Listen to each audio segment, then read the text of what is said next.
Na moral, deixa o like. E aí, de boa, lá vamos eu, para mais um capítulo de One Punch Man. Um capítulo extra, promocional de verão. Tem vários assim, e dito isso, é bom dizer que apesar de ser um capítulo extra, a história, no meu ponto de vista, é válida. É como um episódio de flashback, revivendo memórias da época em que o Saitama já tinha iniciado o seu treinamento, mas ainda tinha cabelo. Assim sendo, vem a capa, nela tem o Saitama com seu uniforme padrão e de costas. Achei bem fraco, mal dá pra dizer onde a bunda começa e onde ela termina. Um péssimo trabalho do Murata. Já a frase do capítulo diz, lembranças de um verão. Bem, o capítulo começa mostrando um domo bem grande, diria que é gigante até. Fica na cidade Z e é chamado de abrigo número 7. Não entendi porque tem milhões de entradas do que acredito ser o sistema de ventilação. Isso não é criar pontos fracos na estrutura? Além disso, também parece ter um revestimento de metal. De qualquer forma, a narradora explica que o sistema de defesa do abrigo é ativado em casos de desastres e pode lidar com todo ataque possível lá fora. Uma afirmação muito forte daquelas que podem ser refutadas a qualquer momento. Bem, a narradora continua e diz que o termo desastre é comumente usado quando seres misteriosos aparecem. Um termo genérico por cima de termo genérico. E ela continua, o termo seres misteriosos são criaturas que impõem perigo à sociedade.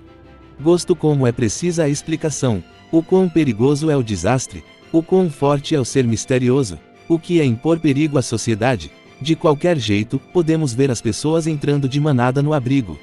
O abrigo está bem cheio e as pessoas estão apreensivas, ainda mais que o sistema de defesa foi ativado até o talo. Já a narradora conclui, nesse dia de verão, me pergunto o que está acontecendo lá fora, em outras palavras. O cenário muda e podemos ver um prédio explodindo. Rachaduras se espalham até o prédio ser demolido e uma criatura gigante aparecer. Um ser misterioso de 170 mil anos chamado de larva magicicada. Pra quem não entendeu, é basicamente uma larva de cigarra mágica. Que, inclusive, não faz sentido com a página final, mas antes disso. Esse sistema de idade, se pá que foi uma ideia inicial para categorizar os monstros. Mas é algo que não faz sentido nenhum. Como alguém iria saber para catalogar que a criatura possui mais de 100 mil anos? Muito absurdo. Categorizar coisas usando a idade é um método comum em várias histórias, mas geralmente é usado para determinar qualidade, em sua maioria, de plantas e frutos, e em alguns momentos, partes de animais também. Quem lê histórias com o tema de cultivação está acostumado com isso. Mas enfim, a cigarra possui um rosto de bebê humano, bem na vibe dos yokais. E no momento, tem dois heróis enfrentando a criatura, ou melhor dizendo, sobrevivendo à criatura. A dupla reclama que seus ataques não estão fazendo nada. Discordo, é graças a eles que a criatura sabe onde os dois estão. Dito isso, vamos à descrição com preguiça. O primeiro herói que aparece, se chama Cachecol Vermelho. Nessa época, ele estava na posição 140 da classe C. Ele possui uma roupa armadurada, é preto e branco, então só consigo dizer que possui duas cores, preto e branco. No peito tem uma estrela normal, e no pescoço o seu símbolo, um cachecol que, se me permite dizer, acredito que seja vermelho. Pensei aqui e cheguei nessa conclusão sozinho. Fora isso, o colega possui um corte de cabelo curto no estilo masculino.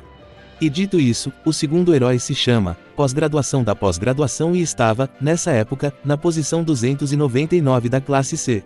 Uma classificação bem baixa. Esse colega, apesar de possuir traços femininos, mas como não está seminu, com peitos e bunda recebendo destaque, imagino que seja um menino moço. Bom, o Elu usa uma roupa armadurada, visualmente me parece melhor que a roupa do cachecol vermelho. Tem uns tubos em volta do pescoço, descendo do ombro até o antebraço e o que parece sair da bunda em direção da canela. No mínimo, mais cara deve ser. O Elu usa um óculos sem nenhum meio de prender ao rosto que não seja com cola, o óculos é pontudo e como corte de cabelo, Elu usa um moicano. Quando será que os moicanos voltarão à moda?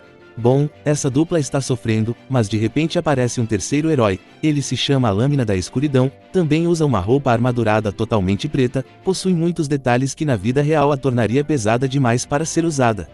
O tronco parece a cabeça de uma criatura. Enfim, diferente dos outros dois que parecem usar as mãos, o colega usa uma espada.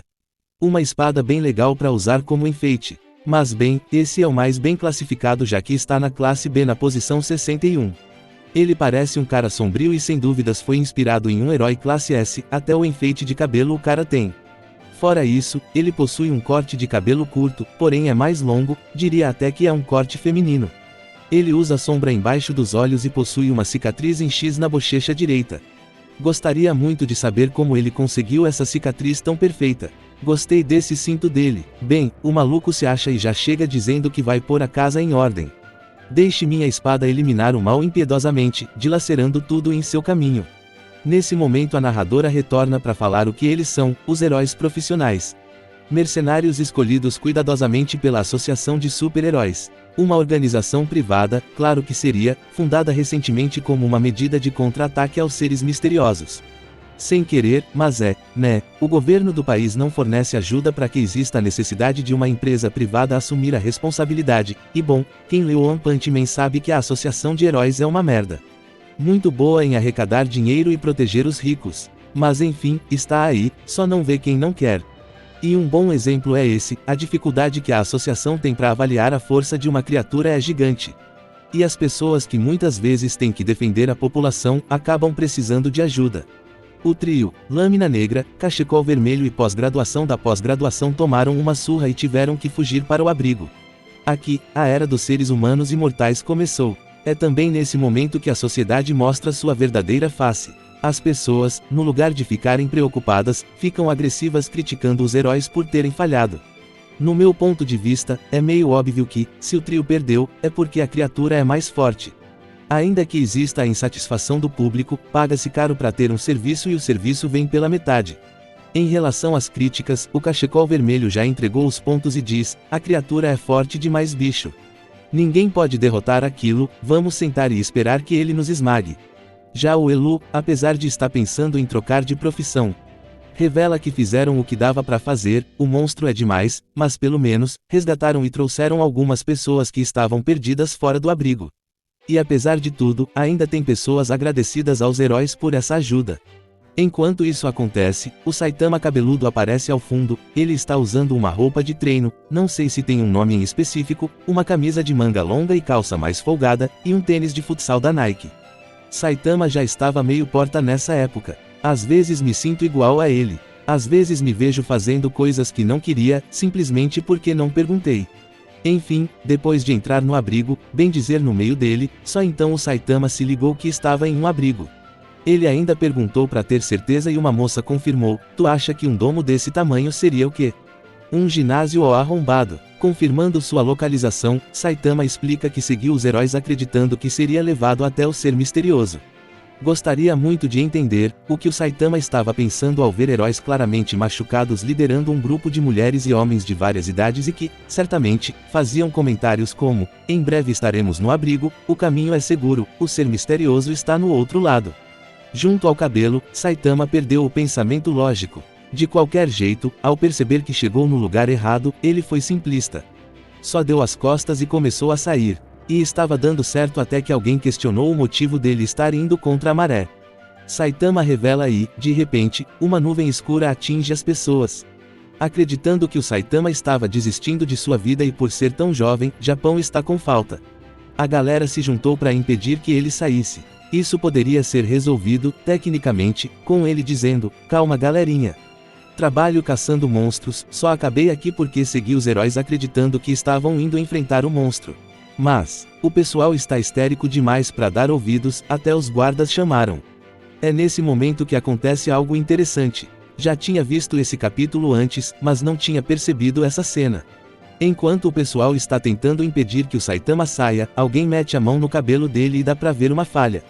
Saitama reforça com o comentário: perdi um pouco de cabelo de novo. Mostrando que a queda de cabelo foi gradual conforme a força foi crescendo. E na primeira vez que li, simplesmente não vi. Estava tão no modo automático que acabei perdendo detalhes. Dito isso, no dia em que o japonês descobrir que mulheres não ficam seduzindo 24 horas por dia, o país vai quebrar. Bom, Saitama é impedido de sair e resolve falar com os responsáveis. Ele fala com uma moça peituda genérica. Sua função é ficar sensualizando para a nerdola não largar o mangá. Dito isso, a moça diz que a saída atualmente é impossível. Ele seguiu fazendo uma breve explicação do porquê o abrigo é foda, e por que as pessoas devem continuar doando para a Associação de Heróis. Curiosamente, não lembro de ver políticos em One Punch Man, enfim.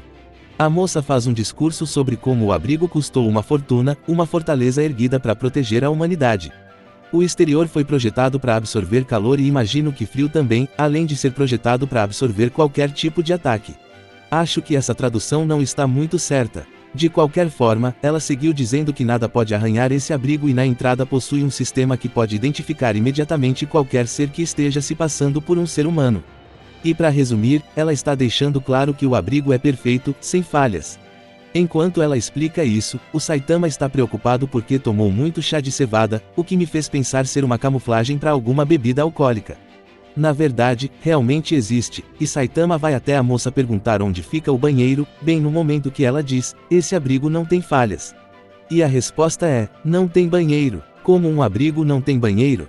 E já posso dizer que provavelmente não tem cozinha também. Mas, com toda a certeza do mundo, isso é algo que poderia acontecer na vida real. Consigo ver alguém dizendo, para elevar os lucros, podemos cortar camas, banheiro, cozinha e assistência médica. O abrigo só precisa ser resistente e parecer que custou o que vamos dizer que custou. O abrigo não possui um sistema de comunicação, mas existe ciborgue nesse mundo. O Yuan claramente é contra empresas privadas. E dito isso, Saitama foi obrigado a esperar e 1 hora depois, ele estava chegando no seu limite. 15 minutos, esse era o tempo que ele ainda poderia segurar e não se mijar inteiro. Assim que ele pensou, é isso, espero que tudo se resolva em 15 minutos, um cara gritou no abrigo. Galera, deu muito ruim. 2 heróis de classe A foram derrotados. Ele segue dizendo que o nível de desastre foi aumentado para demônio e que a associação está enviando uma equipe recém-formada para eliminar a criatura. Provavelmente, os heróis de classe S. Muito bom, mas tem um problema. A equipe está prevista para chegar em 3 horas. Mas o Saitama não deu nem mais 1 minuto, ele simplesmente se levantou e saiu andando todo esquisito, por causa da bexiga cheia. As pessoas perceberam, mas escolheram ignorar. Alguns acharam que ele estava meio maluco porque o Saitama parou de frente para uma parede. Já o Saitama estava pensando no prejuízo, arrebentar um portão, na cabeça dele, seria bem mais caro para repor que uma parede. Chegando nessa conclusão, ele explode um buraco na parede enquanto grita, estou indo para uma loja de conveniência. Tipo assim, essas paredes não são muito finas. Tecnicamente, quanto mais grosso, mais resistente, né? Ah, tem essa questão que explica tudo também, o One Punch não existe. Bom, ninguém entende nada. As pessoas acham que o buraco simplesmente se abriu, o que acho impossível. Pense comigo, você está em um abrigo sem ter o que fazer, qualquer merda é entretenimento. De repente, um cara começa a agir estranho olhando para uma parede e ninguém iria conseguir tirar o olho disso. Tá brincando, mas enfim, Saitama sai correndo na direção de uma loja de conveniência, não sei porquê, não tem ninguém nas ruas, mijava em qualquer esquina e estava tudo certo. E digo mais, agora lembrei, na primeira vez que vi isso e pensei que fosse uma pedra ou algo parecido, quando na verdade, era uma falha gigantesca. Os fios de cabelo caindo também, na primeira vez que estava perdendo tudo. E blau, a cigarra de repente surge na frente do Saitama depois de atravessar algumas residências. Ele tem um rosto de bebê com 4 pares de olhos. A criatura avança no Saitama que nem olhou para ela. Ele só deu um soco gritando, sai do meio praga. E um ser de 170 mil anos, a história viva.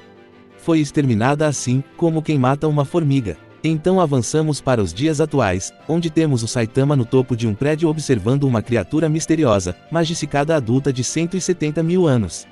E erraram em alguma coisa aqui. A cigarra deveria ser bem mais velha, não é? Mas, dito isso, a porrada vai cantar. E foi isso, terminamos o capítulo 8.5, Memórias de um Verão.